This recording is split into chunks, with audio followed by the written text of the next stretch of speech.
What is going on, you guys? This is DerekJ Speaks, and I'm here to talk about two different wrestling shows that took place on the same day, that being AEW All Out live in Toronto, Ontario, Canada, and WWE Wrestlepalooza from Indianapolis, Indiana. We all know why we're here. We all know how we got here. WWE, of course, wanting to encroach on AEW's territory and counter program, originally going head to head until Tony Khan decided to bump up AEW All Out to airing at 3 p.m. Eastern. So the two shows just took place on the same day with slight overlap at the end of the AEW show and the beginning of the WWE show.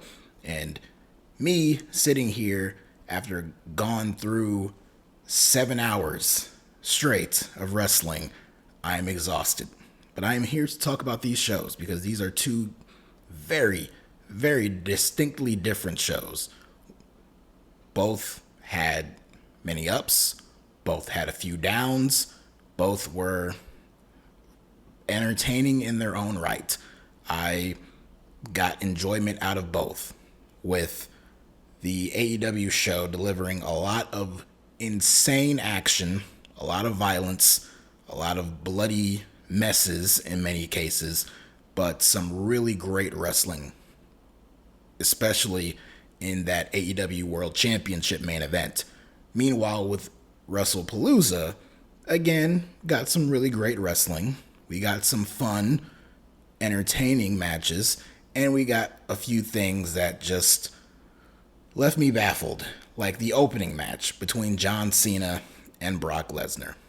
We will get through all of this stuff, so please bear with me and enjoy as I tackle this double review of these two pro wrestling shows. And we will start with the one that aired first, which was AEW All Out. Now, they started at 2 p.m. with a tailgate 0-hour pre-show that aired on TNT. I did not watch this for the sake of time and my own sanity. I did not watch this because nothing on this pre-show looked all that appealing to me. I know there was some kind of all-star 8-woman tag match that took place and a few other things, but nothing of great consequence in my opinion. So we will instead start off how the actual pay-per-view started off, which was the match that this entire show really was built around, which was Adam Copeland and Christian Cage reuniting in Toronto, their hometown, against FTR in this giant grudge match. And as you would expect, the crowd was super hot for this match. They were super hot for Cage and Copeland. They were really into Cope. They were really into Christian as well. And the build up and the story of how we got here, the direction they took to get to this point has not been the best, but we got here. And for what it's worth, these four went out there and delivered a very good professional wrestling match, very much sports entertained by a lot of the things that took place in this match, including a spot where Copeland paid homage to John Cena. After Cena gave respect and paid homage to Copeland, or Edge, so to speak, in his match against Sami Zayn on TV a few weeks ago, hitting some of his moves and gestures, Copeland did the same thing here by hitting a 5-knuckle shuffle and an attitude adjustment, which commentary didn't really point out. They kind of laid out for that, but that was really cool, and that got a big pop out of the crowd. Of course, in this match, Stokely was on the outside, so he was a heat magnet, interfering at different points. He interfered and pulled out the referee at a very pivotal point in this match where it looked like Christian was going to pick up the win. So this led to an appearance from Beth Copeland, of course, the former Beth Phoenix, the wife of Adam Copeland. She came out, she speared Stokely, and then she lifted him up over her shoulders and carried him to the back. And we didn't see Stokely for the rest of the match. And then what proceeded was some pretty good stuff between the four men. They had some great near falls here. At one point, it looked like FTR was about to get the sneaky heat magnet win, but they were able to hold them off. Copeland cage, that is. Copeland kicked out of a pile driver, which, given the fact that it was a bunch of pile drivers that took him out in the first place, that's funny that it really didn't affect him too much here. But we got to the finish where Christian was on the floor. He punched Cash in the face, and that led to Cash eating a spear from Copeland. And as he was pinning Cash, Dax was trying to get back in the ring, and Christian was holding him back, holding his legs. And so Copeland gets the win for himself and Christian. Big celebration. Beth comes back out. And then up on the stage comes Mother Wayne, wheeling out her injured son, Nick, who's in a wheelchair. And then FTR attacked the heels from behind. Kip Sabian, from out of nowhere, pops up by the ring, and he handcuffs Copeland to the ropes. And then FTR hits a spike pile driver on Christian Cage. And then as Beth Phoenix is over, attending to her husband, she gets crowded by FTR, who she does, put up a fight against them. She starts swinging and throwing punches at them, but they overwhelm her and they hit her with a spike pile driver and lay her out. And then they leave. Of course, huge heat for this. Big boos for FTR. Such scumbags here doing this to the wife and mother of Adam Copeland and his children. This was a huge, heavy angle here. They didn't really play it up as heavily as they could have. They let it breathe for a little bit, at least longer than they usually do with segments in AEW, but they did kind of breeze past it not too long afterwards. But this is a big thing, and even though FTR lost the match, they got their heat back immediately, and clearly this feud is going to continue. I'm not sure how long Christian will be out, if he will be out for very long after the pile driver, but after what they did with Beth, I imagine we will be getting some kind of rematch that will involve some kind of stipulation of the hardcore variety, because clearly we don't get enough hardcore matches in AEW. So I imagine come Wrestle Dream in October in St. Louis, they might run this back, and we'll see how things go from there. But on this show, the match was good match, and the post-match angle was very well done. Up next was Big Bill taking on Eddie Kingston. Eddie Kingston's big return after being gone on the injured list for 16 months. They had Big Bill randomly call him out and challenge him to a match on an episode of Collision, and we got here. They saved Eddie's return for this show. He came out, got a big pop. They proceeded to have a match. Nothing special about it whatsoever. Probably didn't even need to be on this pay-per-view at all. But hey, Eddie Kingston got some love, and he got the win, which was to be expected.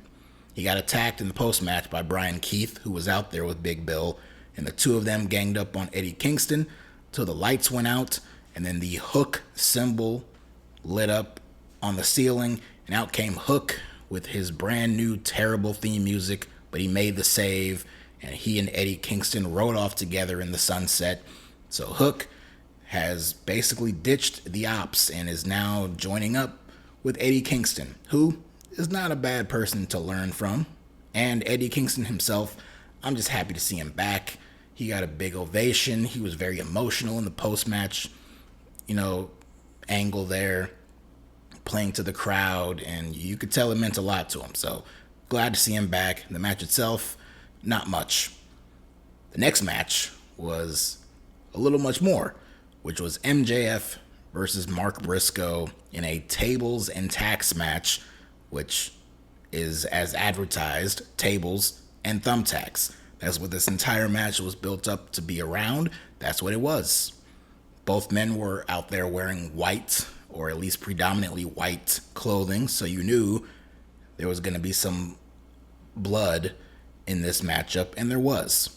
Briscoe, from the jump, immediately poured a whole bunch of thumbtacks on the mat, so they were working around that, and MJF was working over him, putting Briscoe through the tacks, doing everything in his power to avoid going through it himself, until finally Briscoe was able to put him through it. And the two of them had a crazy brawl. We had some tables. We had tables with thumbtacks on them. We had a chair with thumbtacks basically glued to it. So this is the kind of hardcore insanity that you would expect from an AEW show. And the fans ate it up. They loved Mark Briscoe. They hated MJF. So both men were doing their jobs well in this match. MJF played up avoiding the tacks for all he could until he finally landed in them, and he sold it perfectly. And this guy MJF, who was just got married recently, he just worked Arena Mexico literally the day before, and he took a red-eye flight to make it to this show to compete in this hardcore match. So big props and respect to MJF here. And in the end, Mark Briscoe is the one who picked up the victory after hitting a froggy bow on MJF through a table filled with thumbtacks on top of it. He goes up top, hits a second froggy bow, and then he gets down and he hits the J Driller on MJF and gets the 1-2-3 and emerges victorious. And I'm happy to see that. MJF, he hasn't won a whole lot of matches on pay-per-view this year, which is fine. He's bulletproof. He's an established guy. He's one of the biggest stars in the company. And he has a contract that entitles him to a world championship match at any point. Well, given a week's notice, of course, but he has that in his back pocket. And I am fully confident that he will win that championship back at some point soon. So him losing here against Mark Briscoe, who never really wins anything. He'll get the occasional TV win here and there, but in terms of these big matches and with a big feud like this that's been made to be as personal as it was good to see him come out with the victory. Where does he go from here? I mean, in the long term, I'm not sure, but later on this show, they had a segment backstage with the conglomeration. And so Briscoe and I think Kyle O'Reilly, they're going to be on one side up against members of the Don Callis family, which will include Konosuke Takeshita and Kazuchika Okada. But they were teasing that another member of the conglomeration who's been gone for a while is going to be making his return this upcoming Wednesday, that being one Orange Cassidy. So that's the next thing that Mark Briscoe will be involved in. So for all you Orange Cassidy fans, rejoice because he's coming back to TV, which is good. You have a very popular babyface star coming back to the show to mix it up with some of the guys at a time where you have a lot of big babyfaces who aren't on the show right now. Getting one back like Orange Cassidy on the same show where you already brought back Eddie Kingston, that's a good thing. From this, we went to a trios match where the Hurt Syndicate took on Ricochet and the Gates of Agony, who are now calling themselves collectively as The Demand. And boy, that tables and tacks match really took a lot out of these fans, because at this point and for a lot of parts in the remainder of this show, this crowd was asleep. They were very quiet. They were up for certain things, like even in this match, they got up for certain things. MVP was out there. They popped for a lot of the stuff that he did. Some of the power moves from Lashley and Benjamin. Ricochet got some pretty good heat with kind of his dickery type shenanigans that he was pulling off. But really, for a majority of this match, it just kind of went on and you could hear a pin drop in that building. Now, luckily, the right team won here, that being Ricochet and the Gates of Agony, with Ricochet hitting the Spirit Gun on MVP to win it. So it's good. The Hurt Syndicate, a little vulnerable here. Having MVP in the match made it a little more easier to digest the idea of them losing, since he's very much a part-time guy. He's semi-retired. So having him out there to take the loss, not a big deal, and I imagine they'll run this match back at some point. Maybe they'll even tease adding new members to the Hurt Syndicate. I saw that report and rumor online in recent weeks that they are considering adding some newer, younger members to the Hurt Syndicate, so that remains to be seen if and when that happens. Up next was the easiest match to predict on this entire show, that being the TBS Championship match between Mercedes Moné and Riho, who herself has returned to TV after being away for several months, and they proceeded to have yet another very basic, average match. Nothing special, not really pay-per-view quality, not really up to the standards that you would expect from Mercedes on pay-per-view, given the work she's done with people like Jamie Hayter, Chris Statlander, Toni Storm. We've seen her had some great matches on pay-per-view, and this, while fine, it does not rank up anywhere close to any of those. And like I said, very predictable that Mercedes got the win. She used the referee as a distraction, but she did hit the Moné maker and got the win.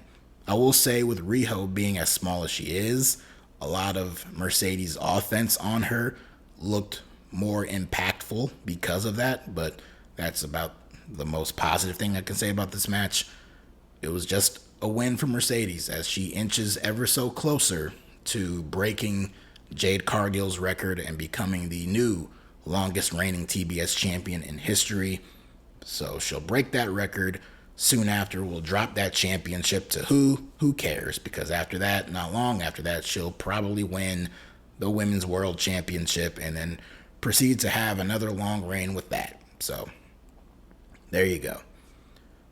After this, we had a triple threat for the Unified Championship. Kazuchika Okada defending against Konosuke Takeshita and Mascara Dorada. Of course, Okada, Takeshita, both members of the Don Callis family, they've been showing some signs of tension in recent weeks, and this match was designed to play into that. Instead of doing a full-on singles match where one of them had to take a loss, they instead wanted to include someone like Dorada, who could not only take the pinfall, but can kind of broker a little bit of neutrality between Okada and Takeshita in this match. And I am still looking forward to the eventual singles match between Okada and Takeshita. I think that'll be a breakout performance for both men and can be a match of the year candidate and can really be a great story if told correctly. But on this show, with this triple threat and the inclusion of Dorada, that added a very great element to this match. He was flying all over the place. He is a luchador, of course, but he added such an exciting element to this match. At different points, he was hitting these crazy moves on these guys, one individually and sometimes together. At one point, he hit a double Hurricane Rana on both men off the top turnbuckle. And at different points, the fans really woke up, because after the previous two matches where they were really quiet, and early parts of this match where they were also kind of in and out, they were going crazy for a lot of Dorada stuff. And apparently this man is only 23 years old. He has a bright future ahead of him, and he was a great addition to this match. But like I said, the main reason he was in this match was to eat the pinfall, which he did, because after a Rainmaker on Dorada, Okada retained his championship. And then afterwards, there was another brief face-off between him and Takeshita just kind of walked away, didn't shake his hand, and he looked very dejected.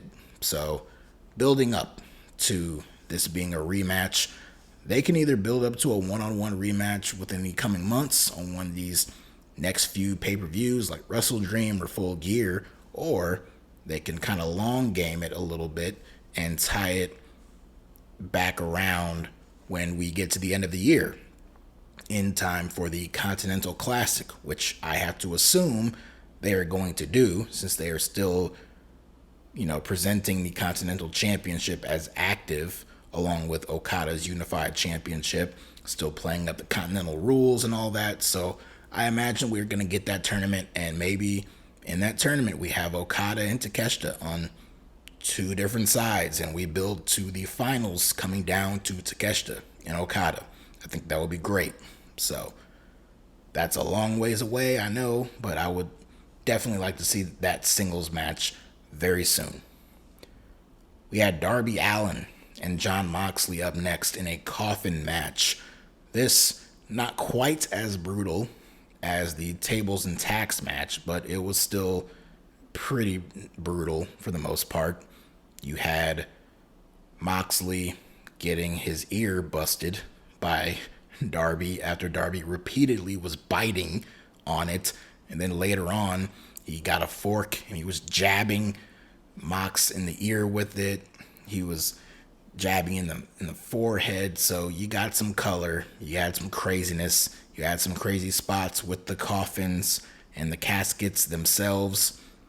So your usual expected insanity between Moxley and Darby, two very wild men with wild ideas in a hardcore match. So it was what you would expect. Now, earlier in the match, Marina Shafir was out there with Moxley, and then we had Claudio come out, Wheeler Yuta come out, and the newest member of the Death Riders, that being Daniel Garcia.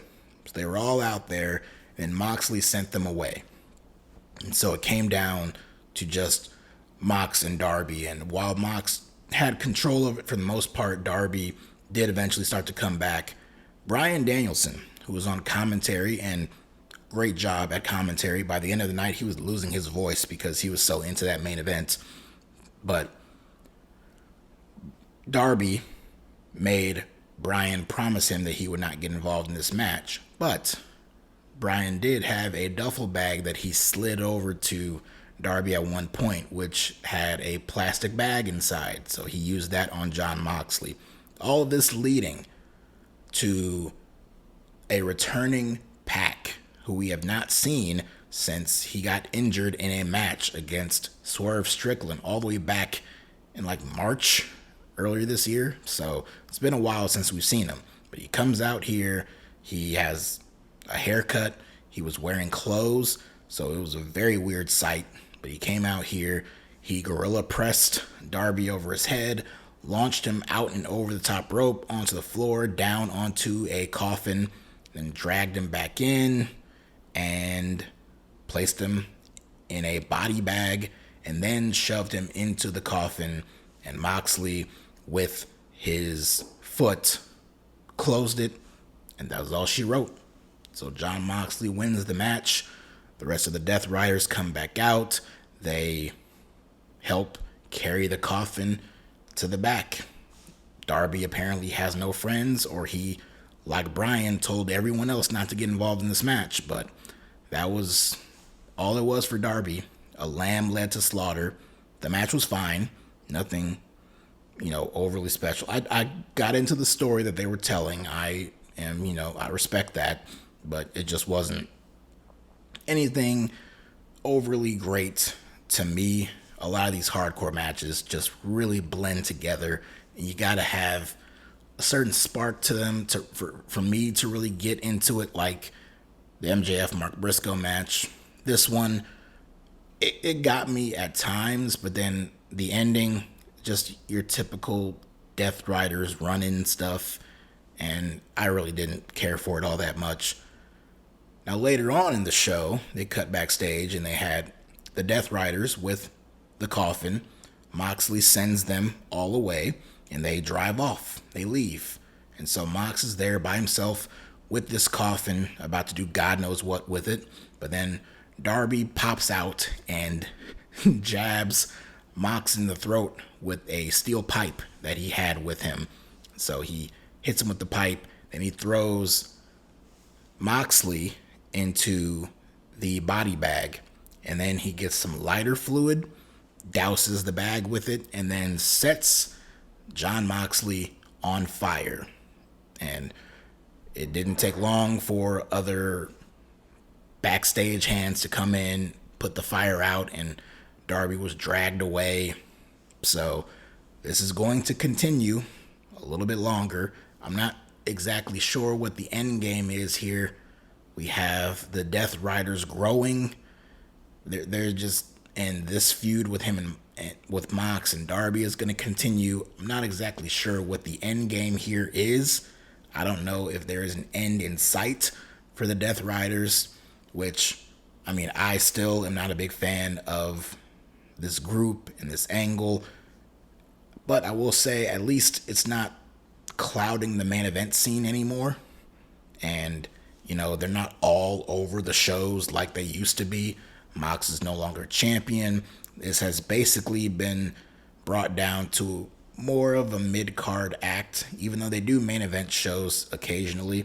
But it's not as much of a big focus on the show as it once was. So for that reason, it's fine to stick around a little bit. But me personally, still not the biggest fan of it.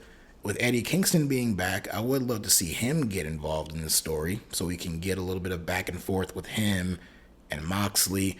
Anytime those two are together, whether as adversaries or as partners, it's pretty good. And they play off of each other very well as partners and opponents. And in this case, they would obviously be opponents. But I'd like for him to get involved in this, and that might add a little extra attention or interest from me. But, you know, the stuff with Mox and Darby, it will continue, just not exactly sure in what way. Up next was the four-way for the AEW Women's World Championship. Toni Storm defending against Chris Statlander, Jamie Hayter, and Tekla. This was another really good match. The crowd was a little quiet, but they were still into majority of it. They really loved Toni Storm, which, I mean, who doesn't? Even though there are some people who are turning on Toni, but not me. I still like the gimmick. But I will say, you know, after her being champion for over 200 something days, she vanquished Mariah May. She beat, who did she beat? I don't remember. Somebody whose name escapes me, who was undefeated for a very, but Megan Bayne, I'm sorry, yeah, she beat Megan Bayne. See, this is what happens. Megan Bayne was a big deal, then they fed her to Toni. Toni beat her, and she's been reduced to collision duty for the past several months. But she beat Megan Bayne. She beat Mercedes. She beat Athena. So I would have been interested in seeing her go up against Jamie Hayter at some point, but, you know, it is what it is, because in this match, you know, fun brawling with all four of these women, but in the end, Chris Statlander pulls off the win. She uses a seatbelt roll-up to beat Toni to get the win, and she is the new AEW Women's World Champion. Very happy for Chris Statlander. She has been a consistent presence in this women's division for the past several years, ever since Dynamite and AEW first started, or at least in the early days of Dynamite. I know it goes that far back. So she's a great addition. She's an incredible performer, and really cool to see her moment. Could they have done it better? Could they have built a bigger story for her? Could it have been done in a singles program? Sure, obviously things like that could work. I don't think it needs to be something like that all of the time. I think doing this was fine. You know, having a four-way. Toni Storm heading into this match even said that there's a good chance I'm going to lose my championship, and I'm going to go out there and fight like hell. So that's what happened. She fought like hell and still lost. And Chris Statlander, she's someone who has never been a champion before, so it's a nice change of pace. Maybe this feud will continue one-on-one, and Toni will have to chase Chris Statlander to get the championship back. I don't know how much further of a descent into madness timeless Toni Storm can go, but maybe there can be another added feature to her character. I don't know. Maybe the character is getting a little stale, and her losing the championship will refreshen it up a bit. I don't know. But for Chris Statlander specifically, very happy for her to get this moment. Hopefully she is booked well and she is presented well as a top champion in this company. And that's all there is to say about that. Before the main event, we had the tag team championships on the line in a 4-way ladder match as Brodito defended against the Young Bucks, Hechicero and Josh Alexander, and Jet Speed, that being Kevin Knight and Speedball Mike Bailey. What can I say? These guys had a crazy ladder match. Again, I give props and respect to these guys for killing each other and doing a lot of crazy spots in this match. They sure did. But I don't know, man. After a while, you see ladder matches like this, and they're just done so frequently in AEW and in wrestling these days in general that it just gets to a point where, you kind of seen everything there is to see. These guys are trying to one-up each other, but they just go out there and kill each other. And you get kind of numb to stuff after a while. You see big spots and you wince and you react, but for the most part, it's like, I've kind of, I'm not moved too much by it. But the work was there. I want to pay respect to them because the effort was truly there. And Brodito ended up retaining their championships and got the big win. So I'm happy for them because this is a makeshift team that came right out of nowhere. Didn't expect them to have a chance of ever winning those belts, and they did it, and their run gets to continue a little bit longer. But the big story of this match, and see, with all the craziness that they were doing out here, that's not even what this whole match or show will be remembered for. What will actually be remembered is what happened in the post-match. So the Bucks, Matt and Nick, they're still in the ring, and out of nowhere enters Jack Perry. We have not seen Jack Perry on TV in months. They have been teasing his return if you watch Being the Elite on their YouTube channel. So they've dropped subtle hints at his return there. But he came out here, takes down both men, tries just grounds and pounds them. Rocky Romero, who was out there with the Don Callis family, he gets involved. Perry takes care of him. The Bucks take over, deliver double super kicks, set him up for the BTE trigger when Perry leans up and smiles at both of them. Then the lights go out. They play a video package that shows Jack Perry digging up a grave and reviving Luchasaurus. So this was the same video that we saw over a month ago when Killswitch returned in time for that match against Copeland and Christian at Forbidden Door. And a lot of people were talking about with that video that maybe that person who was helping him on that hospital gurney or whatever is Jack Perry. Well, it revealed here that it indeed was Jack Perry. So lights come back on. Luchasaurus is right there, takes out the Bucks. He has his weight belt that has the name Killswitch, and he tosses it out to the crowd. The two men hug, and they play Tarzan Boy by Baltimore, and the fans go crazy. They're waving their arms, singing along. So we had the reunion of Jurassic Express here with Jungle Boy and Luchasaurus. Is it a step back for both men? Sure, maybe. I think it's a good move. AEW's tag team division has seen better days, and so having these two added into it is a good thing. And I mean, in one night, Jack Perry was way more popular with the crowd than he has been in many years, ever since he turned heel and then sent CM Punk out of the company. So the man, his singles run as a heel, it just didn't necessarily work as well as they were hoping for. So now he's back with the dinosaur. They're going to feud with the Young Bucks. Going to get some kick-ass matches out of it. I'm fine with it. And this all led to the main event, which the main event started right as Wrestlepalooza started. And as the bell rang for this match to start, over on Wrestlepalooza, they already had the opening video. They had Triple H in the ring introducing the show. They had the opening match with John Cena and Brock Lesnar start and end, and they were already deep into the middle of the tag team match with the Usos and the Bronze before this match on this show even ended. This one with Kyle Fletcher and Hangman Page, 30 plus minutes. I didn't clock the final time. I imagine it had to go somewhere in the range of 35 to 37 minutes. What can I say? These guys delivered. They over-delivered. Hangman, we've seen him in this position before. We know he can go long in these matches. We saw it earlier this year with Moxley and Will Ospreay. We've seen it in the past with him and Bryan Danielson. So he can be that guy. Kyle Fletcher, this was a spot for him.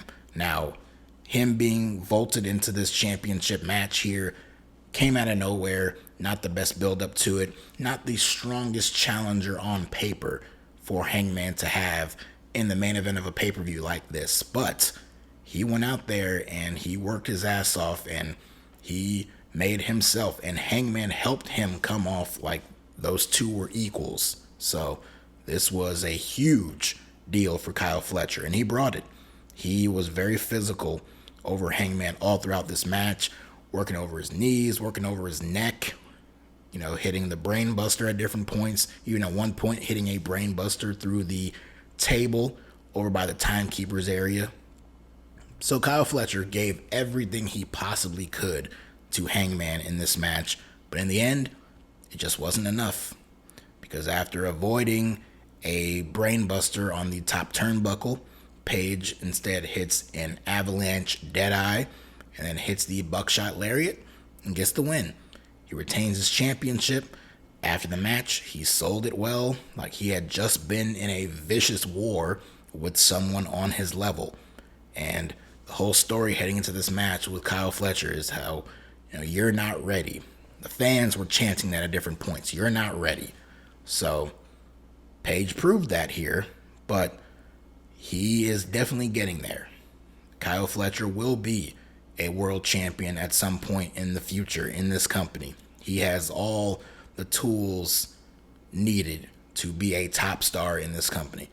Would I have put him in this position right now? Not necessarily, especially as he's the current reigning TNT champion. I wouldn't have put him in this spot, but I'm not mad at it because he went out there and he had a hell of a performance with Hangman, and the two of them meshed very well together, and I enjoyed this match. This was a great match. This was a great wrestling match.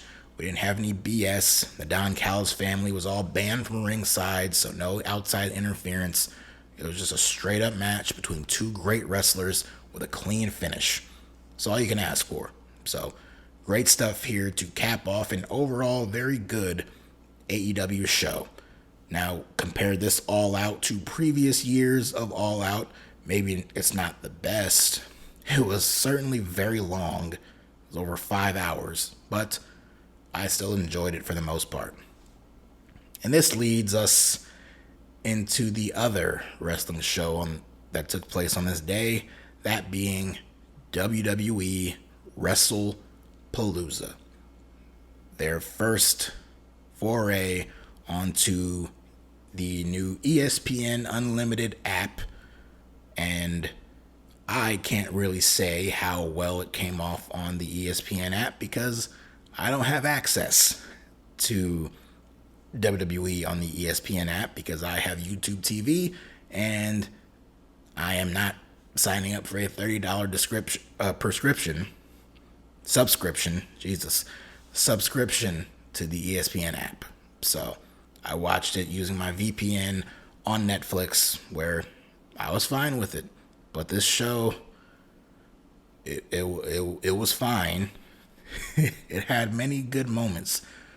Not really what it started off with, because the opening match was John Cena versus Brock Lesnar. The big marquee match that this show was built around. This match was teased all the way back at SummerSlam in early August when Brock came back and laid out John Cena. So we have this here, and they proceeded to have the kind of match you would expect Brock Lesnar to have, where he was absolutely dominant all throughout it. And other than a few hope spots here and there for Cena, this was all Brock. Cena did, hit a couple of AAs and shoulder blocks and stuff, but Brock is the big dog here. He laid him out with a few German suplexes. Honestly, it wasn't too much suplex city here because the match didn't go long enough for it to get to that point. He instead hit him with, I believe, 6 F5s. He hit him with a few, he would pause, and he would kind of, ponder, basically, and then hit him with another one until eventually he got up to 6, finally goes for the cover, and 1, 2, 3, that's it. Brock Lesnar wins. And after the match, he laid out the referee with an F5, and then he laid out John Cena with a 7th F5. And they cut to the crowd, and they cut to different shots of 2 different kids in their Cena shirts, crying their little eyeballs out. Very sad. Brock left, and after that, Cena got himself back onto his feet, and on his own power, he walked out as he serenaded 2 thank you Cena chants from the Indianapolis crowd. What a waste of time this was. I was hoping that in the middle of Cena's retirement tour, Brock Lesnar would come back and at least give us something of a fun match with him and Cena. It would be brutal. It'd be a slaughter at different points, but after a certain point, it would be a little bit more back and forth, and these two could have the ability to go out there and have a really fun match. That ain't what this was. This was not designed to be fun. This clearly was not designed to be anything fun, given the fact that children were crying over it. So, there you go. Where does this lead? I don't know. Cena's got 4 appearances left. 2 PLEs, a Saturday Night's Main Event, a couple of Raw shows, one in Boston, one at MSG in New York. So, not a whole lot of time. Would I have done this? No. Am I pissed off like I saw some people on my X/Twitter timeline were? No. But I wasn't really entertained by this. And I stand by all the things I've said about Brock Lesnar up to this point. And this did not change any of that. I will say, though, Brock, he looks in great shape. The man's pushing 40, and he looks like a shit brick house, so good for him.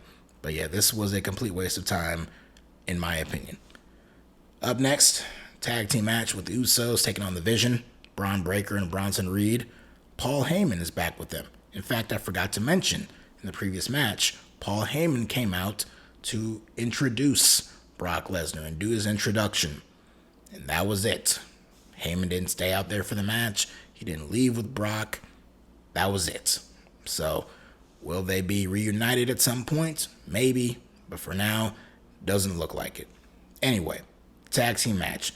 This match had a special wrinkle added to it with a special guest referee being LA Knight, who's been involved with these guys for the better part of a month or 2 months now.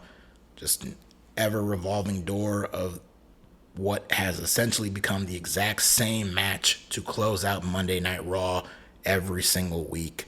So it made sense for Knight to be involved here.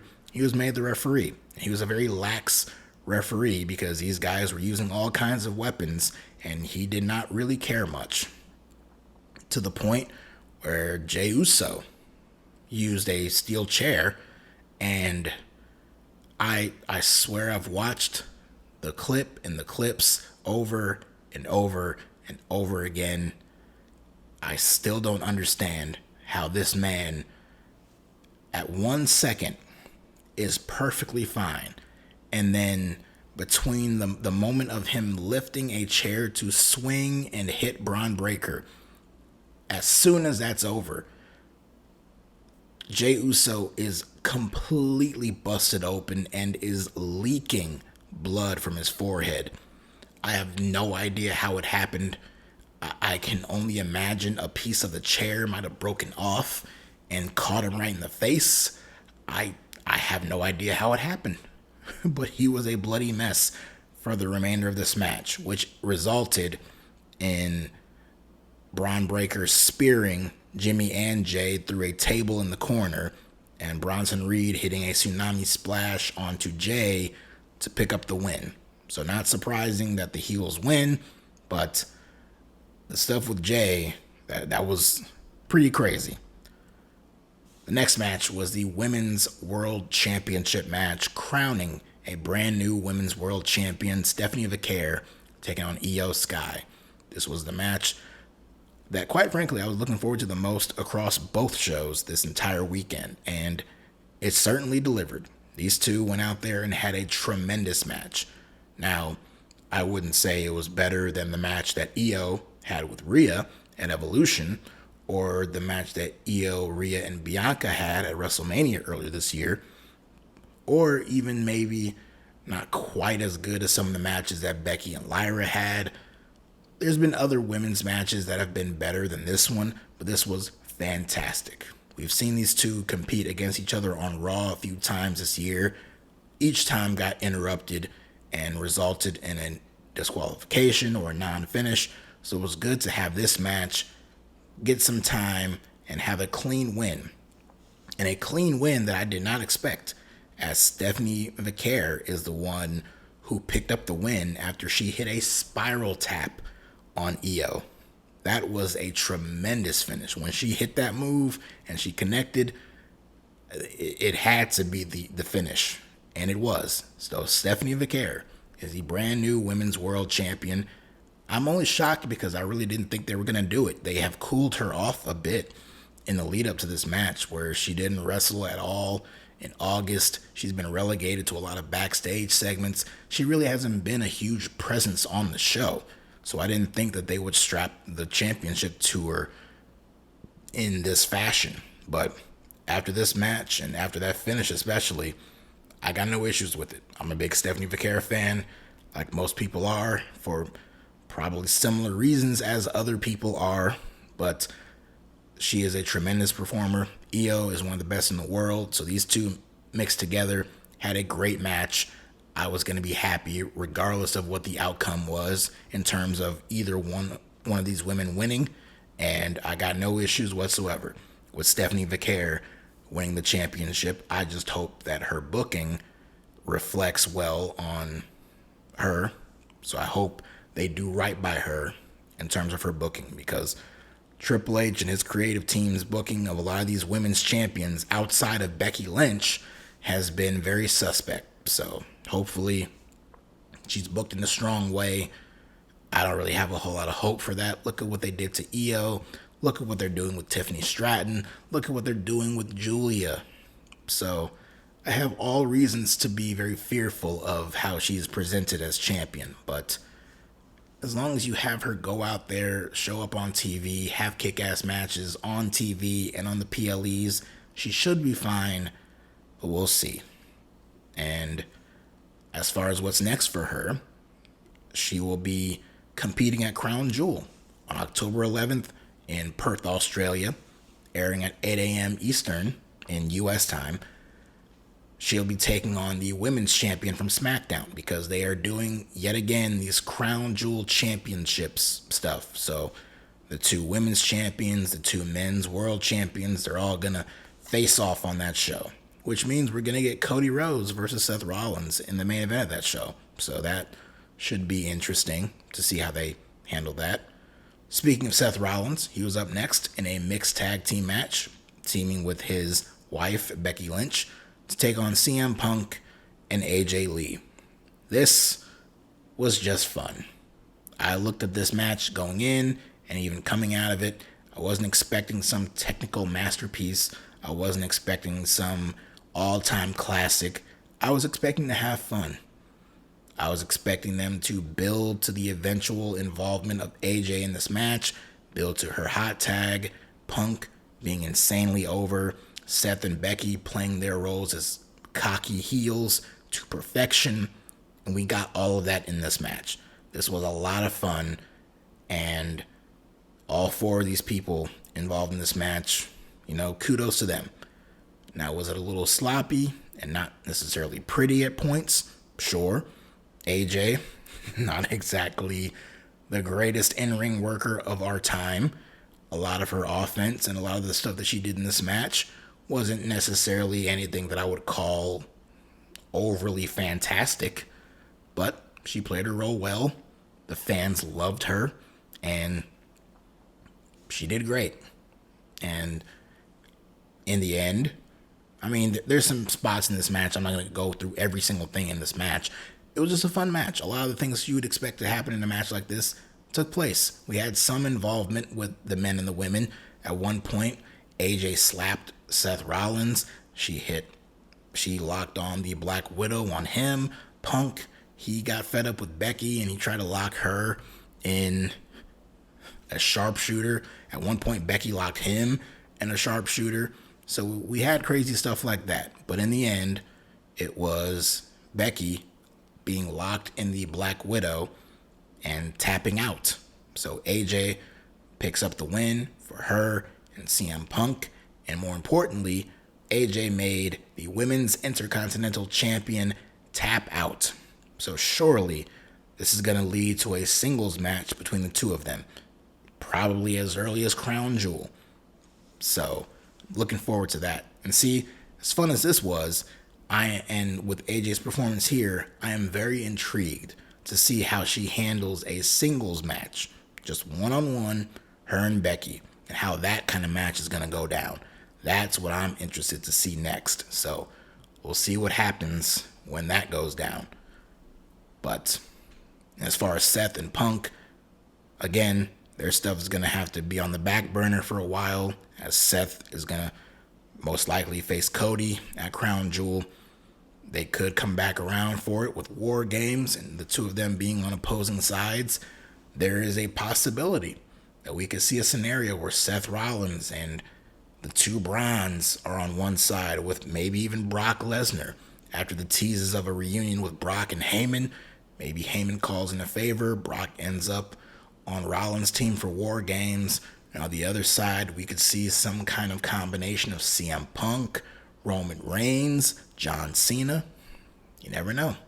So that would make Survivor Series a huge show this year. So just throwing that out there. Before the main event, we had an appearance from The Undertaker, who met Stephanie McMahon in the front row in the crowd and announced that she was the first inductee into the 2026 class for the WWE Hall of Fame. Congratulations to her. It is deserving. I don't know if this necessarily needed to be on the show, but good for her. A nice little moment there for her. She seemed very shocked by it, so good on them for that. But in the main event, the WWE Championship on the line, Drew McIntyre challenging Cody Rhodes. And the big question was, what are they going to do for a finish in this match? And it became very clear that Drew McIntyre once again is going to be screwed over, this time by the referee. Because at different points, the referee was out of position to count the fall when Drew had a pin over on Cody. Drew tried to deliver the Claymore on Cody on the outside by the announce desk, the same way he did a month ago that sent Cody packing. So he was trying to do that again. Referee Ryan Tran got in his way and prevented him from doing it. But when Drew finally went for it, Cody moved and Drew landed right into the table, knee first, so he was selling his knee for the rest of the match. He went for a Claymore, but he couldn't support his weight on his knee, so he kind of buckled out from underneath him. Cody hit a Cody cutter and a crossroads, the second of the match, and he got the win. And Cody retains the championship. They go off the air with Cody and this big celebration with him, and that's it. That was the show. Cody's still champion based on that finish. Drew, I can imagine, will come out on TV and claim that he was screwed again, which is the story of his character these days. And I'm sure they will get a rematch at some point. I would have loved to see Drew McIntyre win the championship and see them shake things up. But in in only his first defense of the championship since winning it at SummerSlam and being gone for as long as he was, filming Street Fighter, it seemed very unlikely that he was going to lose the championship on this show. Would have loved to have seen it, but, didn't happen. But maybe we can get a rematch. But that's it for WrestlePalooza, man. It's 5 matches, and when you take out all of the commercial breaks, which I didn't have on Netflix, on Netflix internationally, it kind of fades out and they show, promo packages and like still images or like, stock footage of the wrestlers and this repeated beat playing over and over again. I imagine for people watching this on ESPN, they were met with actual commercials, which kind of sucks. But, you take out that stuff, you take out a lot of the overly self-indulgent stuff that they were doing on this show. It really killed a lot of time. It was pretty ridiculous, but just focusing on the in-ring action itself, I mean, Stephanie and Io killed it. The mixed tag team match was great. The main event was fine.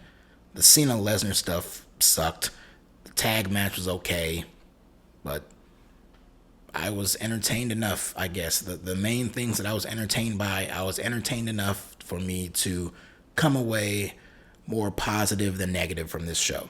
But in terms of the 2 shows, All Out and WrestlePalooza, big thumbs up to All Out in comparison, even though that show also was not perfect. Again, the plight of every AEW show, too damn long. A lot of stuff on that show did not need to be on that show, but still fine. And if you compare the 2, All Out was the easier thumbs up and better show compared to WrestlePalooza. But what did you think? Did you watch both shows? Did you like one more so than the other? Did you like WrestlePalooza better? Did you like All Out better? That's up to you guys to determine. Thank you for listening as I tackled both of these shows.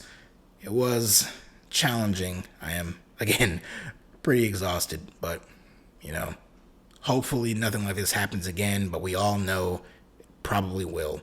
Next time, might not do this, but, it is what it is. It was fun, I guess. But that's it for me.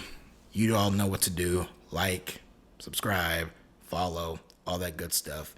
Till next time, take care.